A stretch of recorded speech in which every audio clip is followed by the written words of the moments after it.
पूर्व मुख्यमंत्री भूपेश बघेल ने ईवीएम पर कई बड़े सवाल खड़े करते हुए सीधा बैलेट पेपर से चुनाव कराने की मांग कर दी। 5 राज्यों के हाल ही में आए विधानसभा चुनावी नतीजों के बाद ईवीएम का मामला काफ़ी गरमाया हुआ है।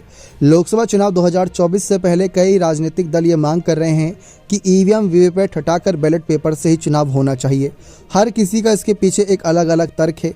इस बीच भूपेश बघेल की बात करें तो पूर्व मुख्यमंत्री भूपेश बघेल ने ईवीएम पर सवाल उठाए। उन्होंने कहा कि मैं कुछ दिन पहले महासमुंद गया था, वहां पर एक महिला मिली जो काफ़ी बुजुर्ग थी। उन्होंने मुझे रोककर कहा कि हमने तो आपको वोट दिया था, लेकिन हमारा वोट कहाँ गया? आप नहीं जीते तो कौन जीता? मंच पर कार्यक्रम के दौरान एक बुजुर्ग व्यक्ति ने मुझसे कहा कि अब बैलेट पेपर से चुनाव होना चाहिए, ईवीएम से नहीं। बघेल ने कहा कि ये बात लोगों तक पहुंच गई है कि ईवीएम में खेल हो रहा है। हमें शुरू से इस पर विश्वास नहीं है। हमने यही मांग की है कि चुनाव ईवीएम से नहीं बैलेट पेपर से होना चाहिए। जब प्रधानमंत्री का अकाउंट हैक हो सकता है तो ईवीएम क्यों नहीं?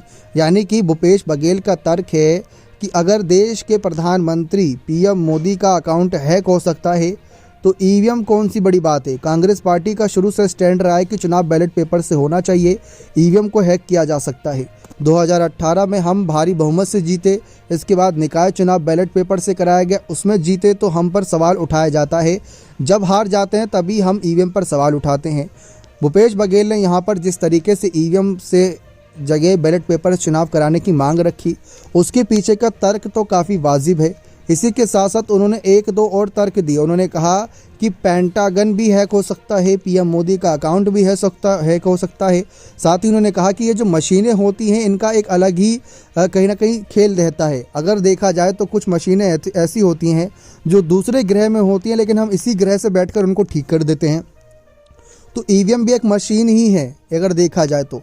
भले ही वह चुनाव आयोग के नज़रों में है, सुरक्षा की बात कहती है चुनाव आयोग, लेकिन ईवीएम भी एक मशीन है। तो भूपेश बघेल ने जो मांग रखी कि आप उससे सहमत हैं या नहीं, अपनी राय कमेंट सेक्शन में अवश्य रखिएगा। बहुत बहुत धन्यवाद।